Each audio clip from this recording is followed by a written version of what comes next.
ప్రియమైన స్నేహితులందరికీ యేసుక్రీస్తు నామములో శుభవందనాలు. ఒక చిన్న మనవేంటి అంటే, ఈ వీడియోలు మీరు చూస్తున్నప్పుడు దయచేసి స్కిప్ చేసి చూడకండి, అనాలోచనగా చూడకండి, ఆధ్యాత్మిక కోణంలో చూడండి. దేవుడు ఈ వాక్యాల ద్వారా మమ్మల్ని బలపరుస్తాడని, మాతో మాట్లాడుతున్నాడని విశ్వసించి వినండి. ఈ వీడియోను చూడండి, మీరు ఆధ్యాత్మికంగా బలపడతారు. మీరు విన్న తర్వాత తప్పకుండా లైక్ చేయడం, షేర్ చేయడం మర్చిపోకండి. ఇతరులకు తప్పకుండా షేర్ చేయండి. మీరు విని బలపడాలని, మీరు విని ప్రభు రాకడకు సిద్ధపడాలని ఈ మాటలు తెలియజేస్తూ ఉన్నాం. దయతో ఎవ్వళ్ళు స్కిప్ చేసి అనాలోచనకు చూడొద్దని మనం చేస్తూ ఉన్నాను. భక్తితో చూసి దేవుడిచ్చి ఆశీర్వాదాలు పొందుకుంటారని ఆశిస్తూ ఉన్నాను. దేవుడు మిమ్మల్ని దీవించును గాక. కొంచెం లెంతగా ఉంటుంది, అంటే ఒక్కొక్కసారి కొన్ని వీడియోలు షార్ట్గా ఉంటాయి, కొన్ని వీడియోలు కొంచెం గంట ఉండొచ్చు. అయినప్పటికీ మీరు స్కిప్ చేసి చూస్తే, ఫాస్ట్గా వెళ్ళి చూస్తే ఏమీ అర్థం కాదు. మీరు తప్పకుండా స్కిప్ చేయకుండా శ్రద్ధగా చూడండి. అనేకమైన నూతన విషయాలు మీరు తెలుసుకోండి. ప్రభు రాకడకు పరిశుద్ధాత్మ దేవుడు మిమ్మల్ని సిద్ధపరచునుగాక. ఈ ఉదయకాలాన దేవుడు మనకు చక్కటి అవకాశాన్ని అనుగ్రహించాడు. అందును బట్టి దేవుని నామానికి మహిమ కలుగును గాక. మనల్ని బట్టి దేవుడు ఆనందించేటువంటి వాడై ఉన్నాడు. మనం మంచిగా ఉన్నప్పుడు ఆయన సంతోషించే దేవుడై ఉన్నాడు. మన యథార్థమైన ప్రవర్తన వలన ఆయన ఆనందించేటువంటి దేవుడై ఉన్నాడు. ఈ ఉదయకాలాన మనం దైవ గ్రంథంలో కొన్ని విషయాలు ధ్యానం చేద్దాం. దేవుడు ఒక్కొక్కరి పట్ల తన యొక్క ప్రత్యక్షతలను అనుగ్రహించినప్పుడు ఆ ప్రత్యక్షతలు వారికి అనుభవాన్ని నేర్పిస్తూ ఉన్నాయి. భక్తి జీవితంలో ఒక్కొక్కరిది ఒక్కొక్క అనుభవం, అందరిది ఒకే అనుభవం కాదు. ఒక్కొక్కరికి ఒక్కొక్క అనుభవాన్ని దేవుడు అనుగ్రహించాడు. వారి అనుభవాలన్నీ కూడా దేవునికి ఇష్టకరంగాను, ప్రజలు వాటిని గురించి విన్నప్పుడు దేవుడి గురించి ఆలోచింపజేసే రీతిగాను కనపడుతూ ఉన్నాయి.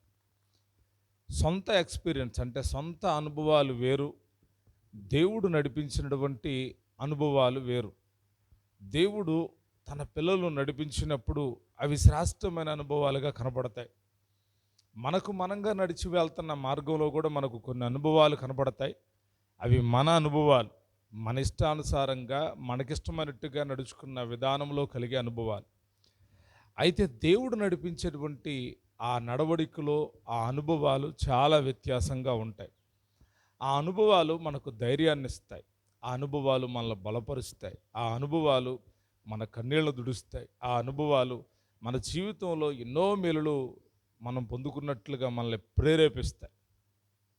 కాబట్టి ఉదయకాలాన దైవ గ్రంథంలో కొన్ని ఆధ్యాత్మికమైన విషయాలు, ఆత్మకు సంబంధించినటువంటి విషయాలు, మన యొక్క జీవితానికి సంబంధించిన గురించిన విషయాలు మనం తెలుసుకుందాం.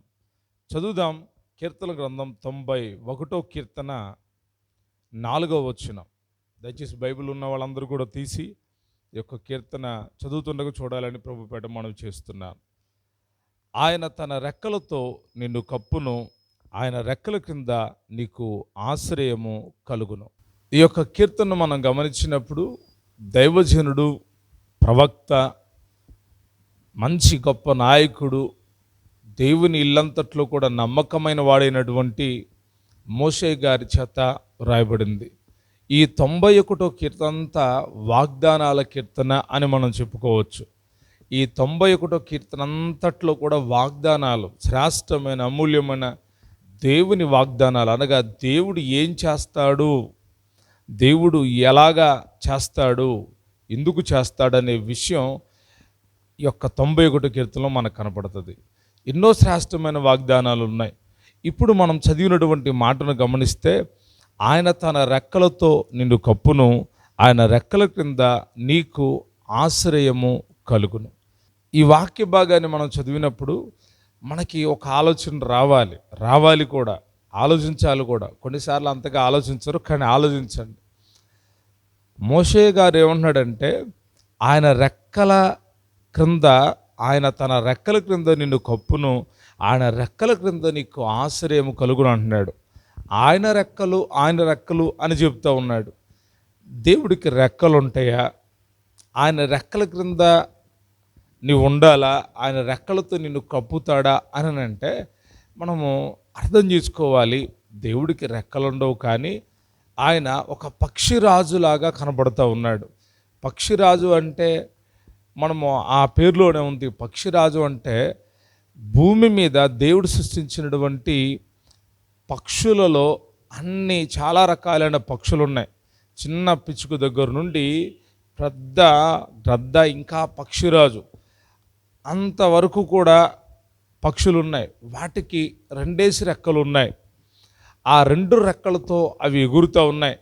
కొన్ని పక్షులు కొంత ఎత్తుకి ఎగరగలవు, మరికొన్ని చాలా దూరంగా ఎగురుతాయి, మరికొన్ని ఇంకా బాగా ఎగురుతాయి. వాటి పరిమాణాల చొప్పున, వాటికి దేవుడిచ్చిన కృప చొప్పున అవి ఎగురుతూ ఉంటాయి. అవి రెక్కలు కలిగినటువంటివి. మరి పక్షిరాజుని పోల్చుకొని ఎందుకు మోషే గారు మాట్లాడుతున్నాడు? ఆయన తన రెక్కలతో నిన్ను కప్పును అనేటువంటి అనుభవం ఎలాగ అనుభవించాడు? అనుభవించిన వాడు మాత్రమే విషయాలు మాట్లాడగలడు. చూచినటువంటి వాడు మాత్రమే విషయాలు మాట్లాడగలడు. వినినటువంటి వాడు మాత్రమే విషయాలు తెలియజేయగలడు. ఒక అనుభవం మన జీవితాలను నాశనం చేసేదిగా ఉండకూడదు, కానీ ఒక అనుభవం మన ఆధ్యాత్మిక జీవితాలను పురుకొల్పేటువంటిదిగా ఉండాలి.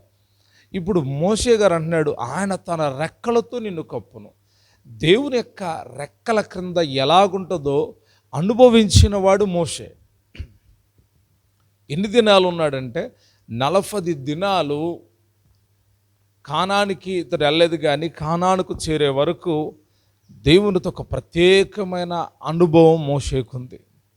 ఆయన తన కొండపైకి పిలిచినప్పుడు ఆ కొండ దిగువ భాగాన ఇశ్రాయేలీయులు ఉన్నారు. ఇదిగో ఎవ్వరును కూడా ఈ కొండను ముట్టుకోకూడదు, జంతువే కానీ పశువే కానీ ఏది కూడా ఈ కొండను ముట్టుకోకూడదు, నేను నీతో మాట్లాడాలి అనుకుంటున్నానని ప్రభు చెప్పినప్పుడు ఆ ప్రభు దగ్గరికి ఇతడు ఎక్కిపోయాడు. ఎక్కిపోయినప్పుడు ఆ కొండ ఎలాగుందంటే ధూమము చేత, అగ్ని చేత నింపబడి ఉంది. మోషే ఆ మహిమలోనికి వెళ్ళాడు. ఆ తదుపరి ఆ కొండను చూసినప్పుడు ఆ ప్రాంతమంతా కూడా కాలిపోయినట్టుగా వాక్యాధారాలు ఉన్నాయి. అయితే మోషే ఎలా బ్రతికాడు? మోషే ఆ బగబగ మండుతున్న ఆ అగ్నిలోకి ఎలాగ వెళ్ళాడు అని అంటే, అది కాల్చేటువంటి అగ్ని భూమి మీద ఉన్న వాటిని కాల్చింది, కానీ మోషేను కాల్చలేదు. అగ్ని శరీరాన్ని కాల్చకపోవడం ఏంటి? దేవుని యొక్క మహిమ ఒక మనిషిని ఎందుకు కాల్చలేదు అంటే, మోషేకు దేవుడు తన కృపనిచ్చాడు. ఆయన రెక్కల నీడలో ఆశ్రయం ఉంది, ఆయన రెక్కల క్రింద ఆశ్రయం ఉంది. ఆయన రెక్కల క్రిందకు ఆయన చేత పిలువబడిన వాళ్ళు వెళ్ళినప్పుడు వాళ్ళకి ఆశ్రయం దొరుకుతుంది. ఆయన తన రెక్కలను అక్కడ ఉంచాడు. ఆ రెక్కల చాటున మోషేను దాచిపెట్టి, ఆ రెక్కల చాటున మోషేను కూర్చుండబెట్టుకొని నిలవబెట్టుకొని ఆయన తన వాక్కులను నిర్గమనంతటినీ కూడా మోషేకు తెలియజేశాడు. దేవుని పిల్లమైన మనం గమనించాలి, ఆయన రెక్కల క్రింద మోషే అంటాడు, ఆయన రెక్కలతో నిన్ను కప్పును, ఆయన రెక్కల క్రింద నీకు ఆశ్రయము కలుగును. రెక్కలు దేవునికి లేవు, కానీ ఆ కాపుదల, ఆ యొక్క భద్రత దేవుడు ఇవ్వగలడు. ఎందుకు ఈ మాటల్ని పరిశుద్ధాత్మ దేవుడు రాసిపెట్టాడు అని అంటే, ఒక చక్కటి అనుభవాన్ని బైబిల్లో మీకు తెలియజేస్తాను. దేవుడే సహాగా పలికినటువంటి మాటను తెలియజేస్తాను. చదువుదామా? ప్రతి ఒక్కరు తీయండి. నిర్గమాకాండం 19వ అధ్యాయం 4వ వాక్య భాగం. నేను ఐగుప్తీయులకు ఏమి చేసితునో మిమ్మును గెద్ద రెక్కల మీద మోసి నా యొద్దకు మిమ్మల్నెట్లు చేర్చుకుంటునో మీరు చూచితిరి అని అంటా ఉన్నాడు. అంటే ఇక్కడ దేవుడే మోషేకు చెప్తున్నాడు, మోషే, నేను మిమ్మల్ని గెద్ద రెక్కల మీద మోసి నా యొద్దకు మిమ్మల్ని ఎట్లు చేర్చుకుంటునో అంటున్నాడు. అంటే ఆయన గెద్ద రెక్కల మీద మోసి అని ఒక విషయాన్ని మోషేకు తెలియజేస్తూ ఉన్నాడు. ఎందుకు ఇలాగా ఈ విషయం మనం ధ్యానం చేయాలంటే, గ్రద్దలు లేక పక్షిరాజులంట తమ పిల్లలకు ఎగరటం నేర్పిస్తాయంట. ఎగరటం నేర్పించేటువంటి ఆ పక్షిరాజు తన పిల్లల్ని ఎలాగ నేర్పిస్తుంది అని అంటే, గూడును చెదరుకొట్టి ఎగరడం నేర్పిస్తుంది. తరువాత తన రెక్కల మీద ఆ పిల్లల్ని పెట్టుకొని పైకి వెళ్ళి ఒక్కసారిగా ఆ పిల్లలతో చెప్తుందంట, ఇదిగో ఇప్పుడు నేను నిన్ను వదిలేస్తున్నాను, నువ్వు ఎగరాలి అని చెప్తుందంట. అయ్యో నాకు రాదు డాడీ, నాకు రాదు మమ్మీ అంటే కుదరదంట. ఆ ఎత్తాటి ఆకాశ గగన తలంలోకి తీసుకెళ్ళి అక్కడ నుంచి వదిలితే ఈ పిల్లలు ఎగరడం నేర్చుకుంటాయంట. ఒకవేళ తన పిల్ల ఎగరలేక పడిపోతుంటే వెంటనే మరలా ఆ పక్షిరాజు వచ్చి ఆ పడిపోతున్నటువంటి ఆ పిల్లను మరలా తన రెక్కలపైన మోసి మరలా పైకి తీసుకుని వెళ్ళి ఎగరడం నేర్పిస్తూ ఉంది. ఎందుకు ఎగరడం అనేది మామూలు విషయం కాదు. అంత గగనతలములో నుండి ఎగరడం మామూలు విషయం కాదు. కానీ ఎందుకు నేర్పిస్తూ ఉంది అంటే, అలా నేర్పించడం మూలాన ఆ చిన్న పిల్లలు భయాన్ని పోగొట్టుకుంటున్నాయి. ఆ చిన్న పిల్లలు వాటికి తెలియదు, అవి భయపడుతూ ఉన్నాయి. కానీ ఈ పక్షిరాజు ధైర్యపరుస్తూ ఉంది. ఏం పర్వాలేదు నేనున్నాను అని తన రెక్కల మీద మోసుకొని ఆ పక్షిరాజు తన పిల్లలకు ఎగరడం నేర్పిస్తూ ఉంది. అంత మాత్రమే కాదు, ఆ పక్షిరాజు ఇతరుల యొక్క జంతువుల నుండి తన పిల్లలను కాపాడేటప్పుడు కూడా రెక్కల మీద మోసుకొని వెళుతూ ఉంటుంది. కొన్ని పుస్తకాలు చదివినప్పుడు పక్షిరాజుల గురించి ఎన్నో కథలు ఉన్నాయి, ఎన్నో విషయాలు ఉన్నాయి. పక్షులంట గూళ్ళు పెట్టి పిల్లలు చేసిన తర్వాత ఆ పిల్లల అరుపులకి కొన్ని రకములైనటువంటి సర్పాలు ఆ చెట్లపైకి వెక్కి ఆ పిల్లల్ని మింగేస్తూ ఉంటాయంట, ఆ పిల్లల్ని తినివేస్తూ ఉంటాయి.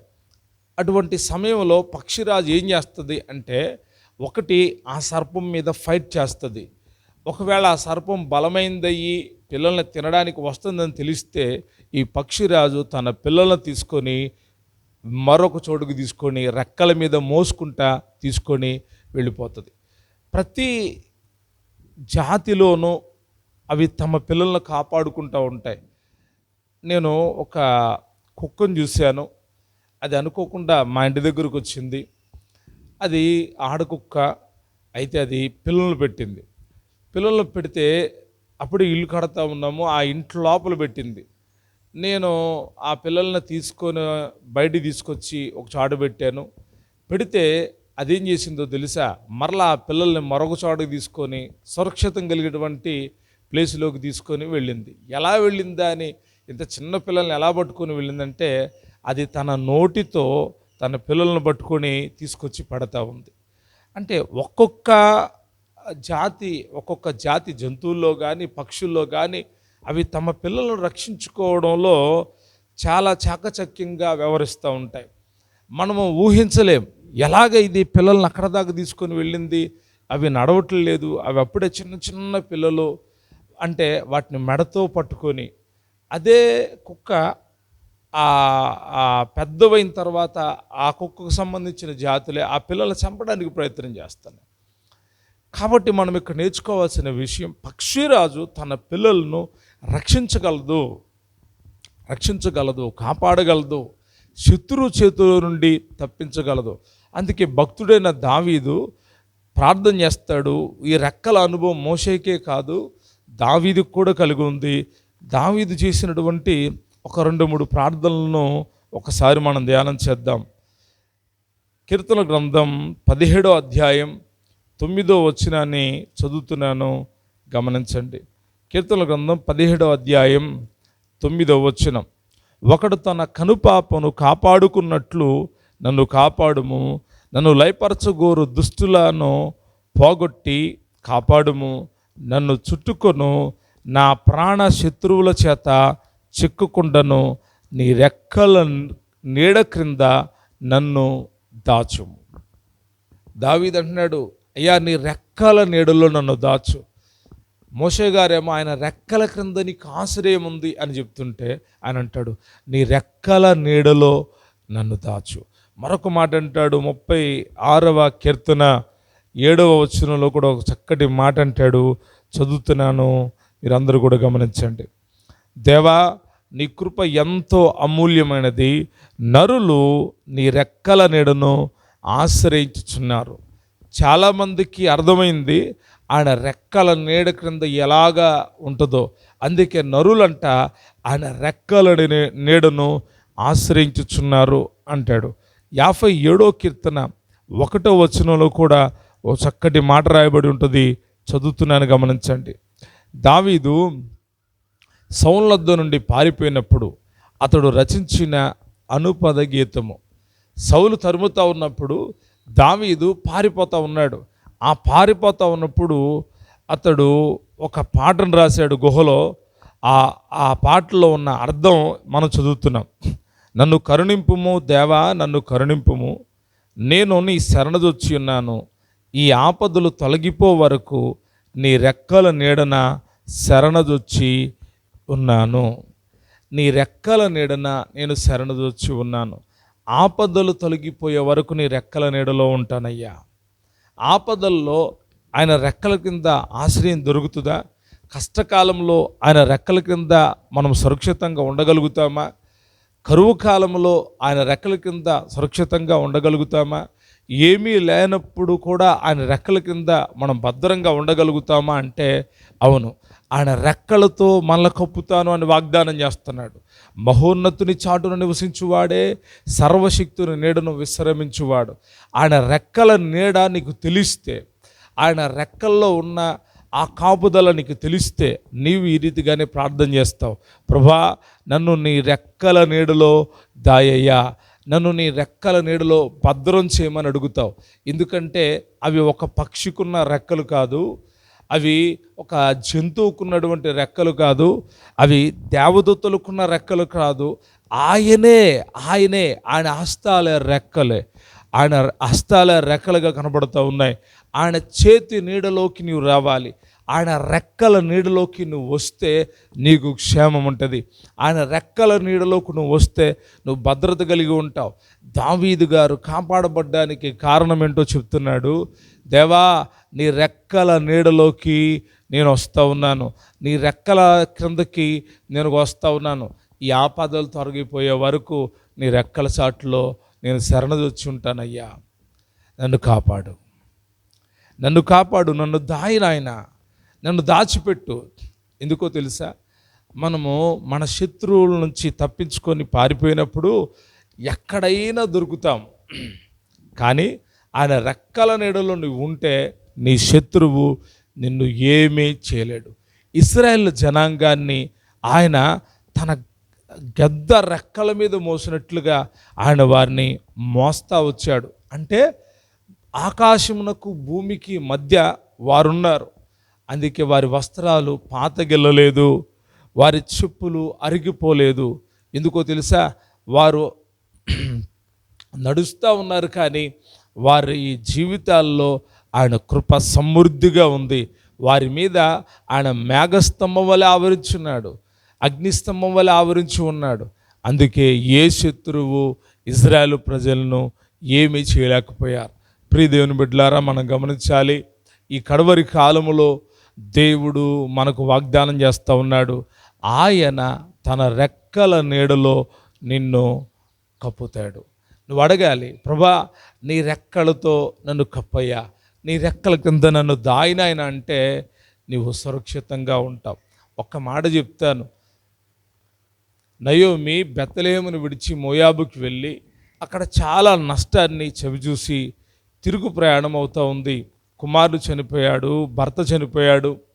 తన కోడలు ఇద్దరిని పిలిచి, మీరు మీ ఇళ్ళకి వెళ్ళిపోండి అని చెప్పినప్పుడు, నా వెంట రావద్దు, మీరు మీ ఇళ్ళకి వెళ్ళండి అని చెప్పింది. అయితే వార్ప ముద్దు పెట్టుకొని తిరిగి తన ఇంటికి వెళ్ళిపోయింది. కానీ రూతు ఆ యొక్క నయోమిని హత్తుకొని ఉంది, హత్తుకొని వెంబడిస్తూ ఉంది. మోయాబీరాలైన రూతు నయోమిని హత్తుకొని, నేను నీతోనే వస్తానంటుంది. లేదు లేదు, మరలా నేను వెళ్ళి వివాహం చేసుకొని బిడ్డల కన్నా చాలా సమయం అవుతుంది, అది నీకు కుదరని పని, నువ్వు వెళ్ళిపో, నువ్వు యవనస్తురాలు వెళ్ళిపోమని చెప్పినప్పుడు ఆ యొక్క యవనస్తురాలు యవన ప్రాయంలో ఉన్నటువంటి కోడలు ఏమంటుందో తెలుసా? నేను నీతోనే వస్తాను, నీ దేవుడే నా దేవుడు, నీ జనమే నా జనం, నువ్వెక్కడ మృతి పొందుతావో నేను కూడా అక్కడే చనిపోతాను అని ఒక శ్రేష్టమైన తీర్మానాన్ని చేసుకొని వెంబడించడం మొదలుపెట్టింది. అయితే నయోమికి ఇష్టం లేదు, నయోమి పంపివేయాలి అనుకుంటుంది. అయితే ఆ విషయం నయోమికి అర్థం కాలేదేమో కానీ పరమందున్న దేవుడు చూశాడు. ఆ సమయంలో ఆ మోయాబు నుండి బెత్లెహేమునకు సురక్షితంగా వచ్చారు, భద్రంగా వచ్చారు. బెత్లెహేముకు వచ్చిన తర్వాత ఆ కోడలు పనిచేయడం మొదలుపెట్టింది. బోయాజు పొలంలోకి వెళ్ళి బోయాజు దగ్గర మంచి సాక్ష్యాన్ని పొందుకుంది. బోయాజు ఒక మాట అంటున్నాడు కదా, ఇదిగో నీవు యెహోవా రెక్కల కింద సురక్షితంగా ఉండడానికి వచ్చావు. ఆ మాట చదువుతాను, ఒకసారి గమనిద్దామా?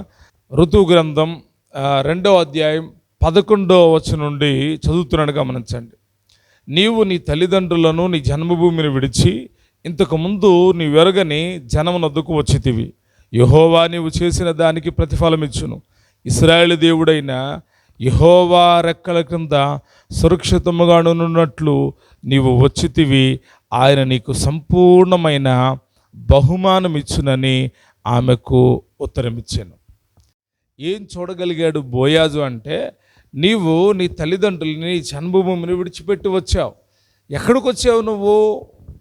ఎక్కడికి వచ్చావు? బెత్లెహేముకు వచ్చావు. కానీ నేనేమంటున్నానో తెలుసా?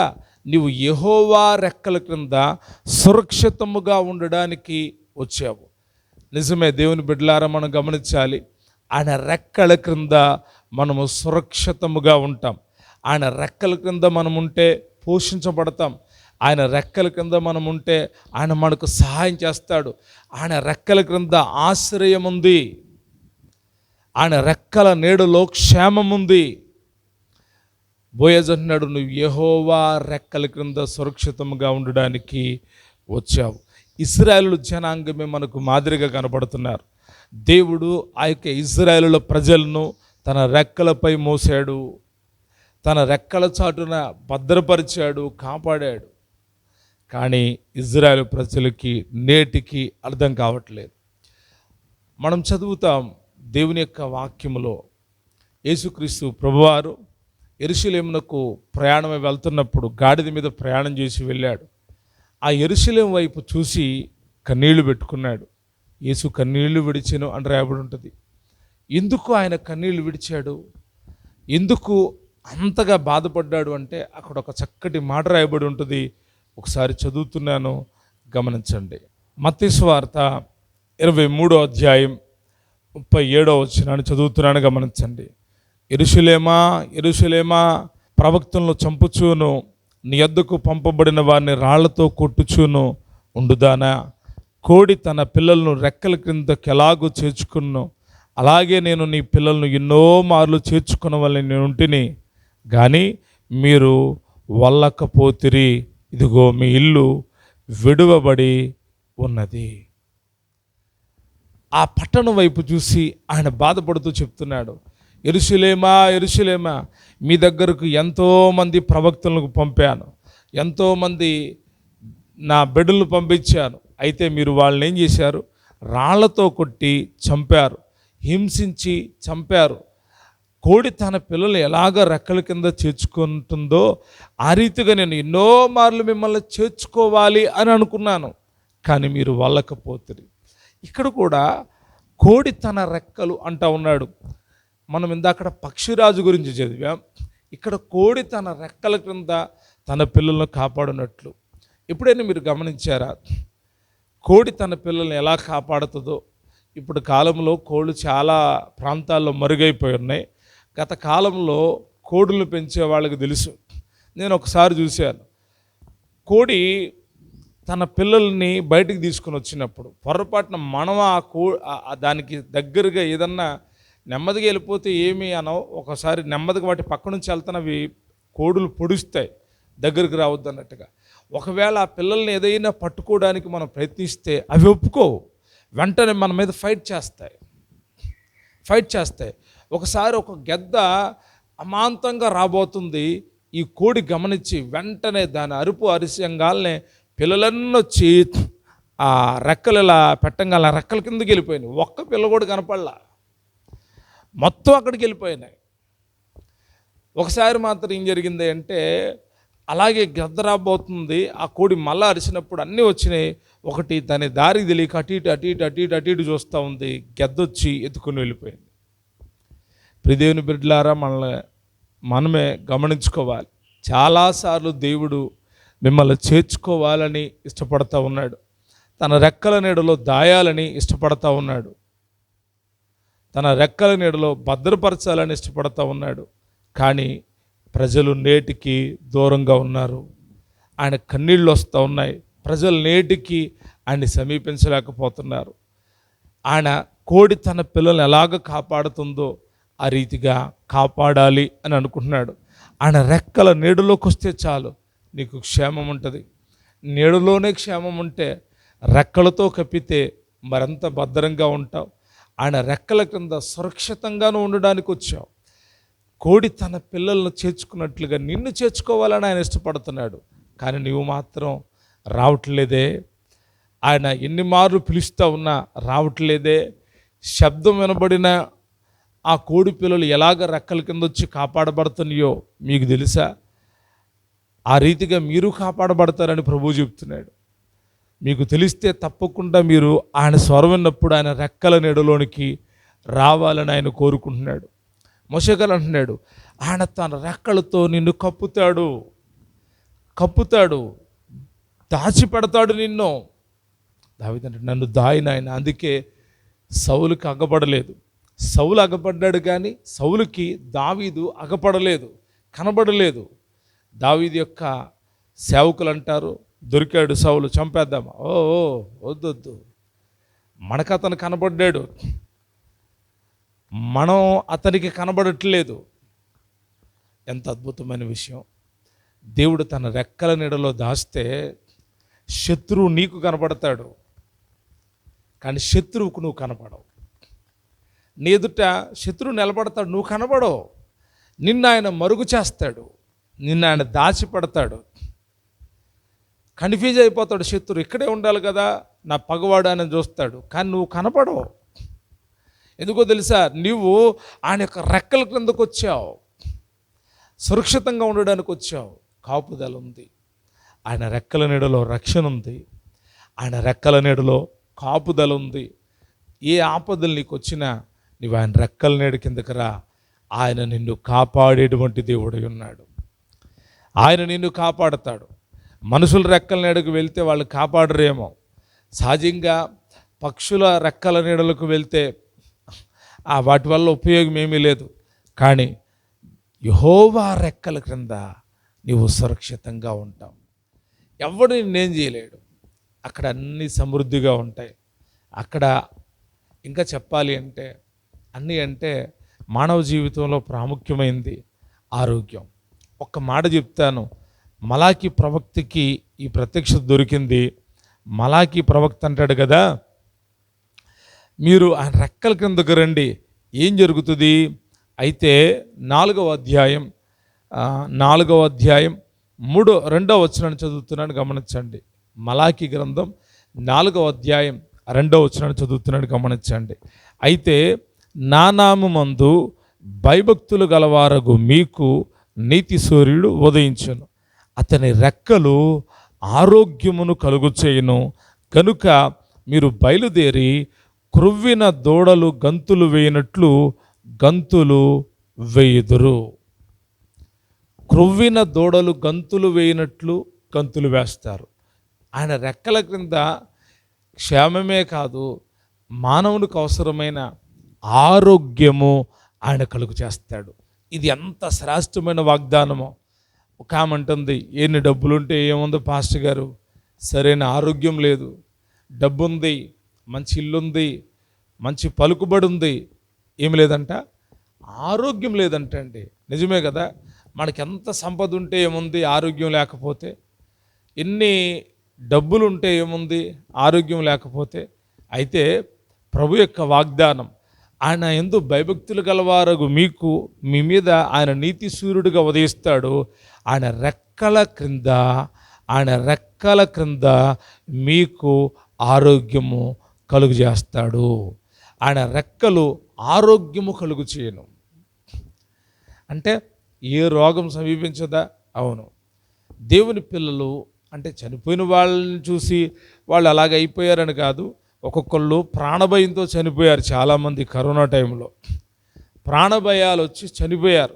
అంటే వాళ్ళకు వచ్చింది నాకు వచ్చిద్దేమో టెన్షన్ పడి చనిపోయారు. కానీ ధైర్యంగా ఉన్నవాళ్ళు భద్రంగా ఉన్నారు. ఆయన రెక్కలు ఆరోగ్యమును కలుగు చేస్తాయి. కొత్త నిబంధన గ్రంథంలో మనం చదివితే ఆయన రెక్కల నీడను ఆశ్రయించిన వారందరూ బాగుపడ్డారు. వారికి ఆరోగ్యం కలిగింది. అనారోగ్యాలు రుగ్మతలు తొలగిపోయినాయి, బలహీనతలు తొలగిపోయినాయి, ఆరోగ్యం కలిగింది. ఆయన రెక్కలు నేటికి ఉన్నాయి. ఆయన రెక్కల క్రిందకు నువ్వు రాగలిగితే ఆయన నీకు స్వస్థపరిచే దేవుడు. ఆయన రెక్కలు నీకు ఆరోగ్యాన్ని కలుగు చేస్తేని ధైర్యంగా నేను నీకు తెలియజేస్తూ ఉన్నాను. ఆయన రెక్కల క్రిందకి నువ్వు వస్తావా? ఆయన రెక్కల క్రింద క్షేమం ఉంది. మనుషుల నీడను ఆశ్రయించుకో, మనుషుల నీడలో క్షేమం ఉండదు. ఒకరోజు ఒక పాము పడగి ఇప్పి అలా నిలిచిందంట. అలా నిలిచింది ఒక ఎడారిలో, ఆహారం కోసం ఎదురు చూస్తూ ఉంది.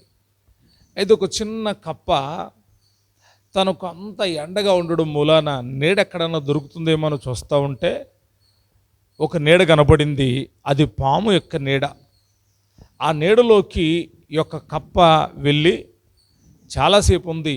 ఈ పాము చూసి అమాంతంగా ఆ కప్పను పట్టుకొని మింగేసింది. కారణం ఏంటంటే అది వెళ్ళకూడని చోటకు వెళ్ళింది. ఆ నీడను తెలుసుకోలేకపోయింది.